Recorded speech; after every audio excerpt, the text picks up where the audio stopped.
खूप वर्षापूर्वीची ही गोष्ट. एकदा एक गुरु व त्यांचा शिष्य एका वनातून चालत जात असतात.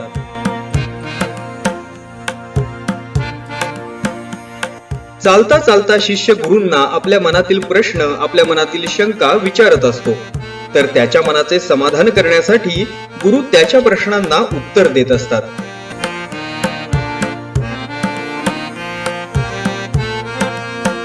शिष्य विचारतो, गुरुजी, कधी रागामुळे तर कधी कधी मनात येणाऱ्या वाईट विचारांमुळे मन अशांत व अस्थिर होऊन जातं, उद्विग्न होऊन जातं.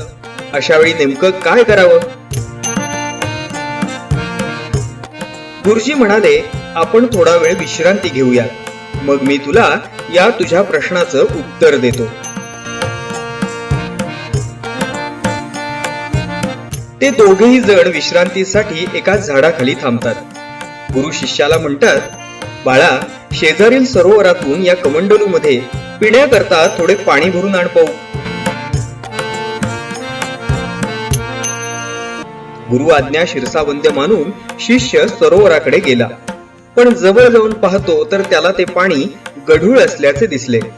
त्यामुळे तो ते पाणी न भरता परत गुरूंकडे गेला व पाणी गढूळ आणि अस्वच्छ असल्याचे त्याने गुरूंना सांगितले. गुरु म्हणाले, ठीक आहे, थोड्या वेळाने पुन्हा जाऊन बघ.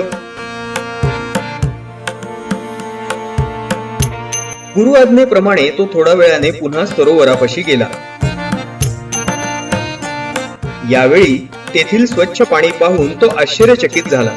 त्याने कमंडलूमध्ये पाणी भरून घेतले व ते गुरूंना नेऊन दिले. तसेच यावेळेस सरोवरातील पाणी स्वच्छ होते हे देखील सांगितले. त्यावरती गुरु हसून म्हणाले, जेव्हा तू पहिल्यांदा पाणी आणण्याकरता सरोवराकडे गेला होतास त्यावेळी नुकत्याच काही बैलगाड्या त्या पाण्यातून पलीकडे गेल्या होत्या. बैल पाण्यातून गेल्याने त्यांच्या पायांच्या हालचालीमुळे ते पाणी ढवळले गेलं होतं आणि त्यामुळेच ते गढूळ व अस्वच्छ झालं होतं. तू थोड्या वेळाने परत गेलास तेव्हा तोपर्यंत ते पाणी शांत झालं होतं. त्यामुळेच माती खाली बसली आणि पाणी स्वच्छ दिसू लागलं. बाळा, मनाचंही असंच आहे. आपल्या मनात देखील कधी कधी वाईट विचारांचे बैल गोंधळ घालत असतात. कधी चटकन येणाऱ्या क्रोधामुळे, रागामुळे वा मनात येणाऱ्या वाईट विचारांमुळे मन अशांत व अस्थिर होऊन जातं. त्यामुळे साहजिकच एक उद्विग्नता येते. अशा वेळेस उद्विग्न न होता, उद्विग्नपणे कोणताही निर्णय न घेता वा घाईघाईने कोणतीही कृती न करता मनाचे सरोवर शांत होण्याची वाट पाहावी. मन शांत झाले की ते या पाण्याप्रमाणे स्वच्छ व निर्मळ होते. अशा स्वच्छ व निर्मळ मनाने घेतलेले निर्णय वा केलेली कृती ही नेहमी योग्यच असते.